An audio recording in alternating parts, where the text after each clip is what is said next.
తమిళనాడు ముఖ్యమంత్రి C Joseph Vijay ఒక్కసారిగా car దిగి నడుచుకుంటూ వెళ్తుంటే అక్కడ వేచి ఉన్న జనమంతా సర్ప్రైజ్ అయ్యారు.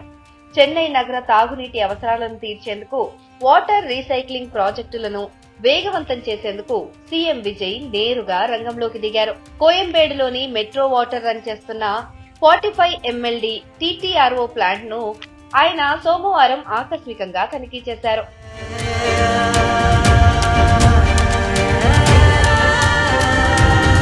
చెన్నై నగర దీర్ఘకాలిక తాగునీటి భద్రత కోసం తమిళనాడు ప్రభుత్వం అత్యంత ప్రతిష్టాత్మకంగా ఈ సర్క్యులర్ వాటర్ ప్రాజెక్టులను నిర్మిస్తోంది.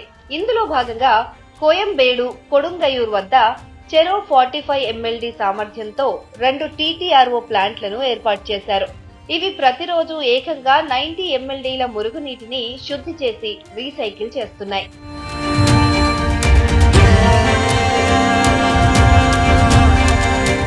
ఈ కోయంబేడు ప్లాంట్ నుంచి రీసైకిల్ చేసిన నీటిని ప్రతిరోజు పారిశ్రామిక అవసరాలకు సరఫరా చేస్తున్నారు. దీనివల్ల గతంలో పరిశ్రమలకు కేటాయించిన స్వచ్ఛమైన తాగునీటిని ఆదా చేసి చెన్నై నగర వాసుల దాహార్తిని తీర్చడానికి మళ్లిస్తున్నారు.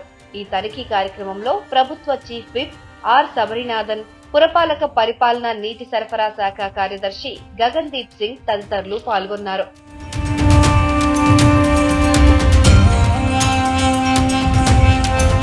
తనిఖీ ముగించుకుని వెళ్తున్న సమయంలో సీఎం విజయ్ అనుకోకుండా కారు దిగి కాలినడకన ముందుకు సాగడంతో అక్కడ ఉన్న జనాలు, అభిమానులు ఆనందంతో కేరింతలు కొట్టారు. ప్రజల సమస్యలను నేరుగా అడిగి తెలుసుకుంటూ వారి వైపు నవ్వుతూ సాగిన సీఎం విజయ్ విజువల్స్ ఇప్పుడు వైరల్ అవుతున్నాయి.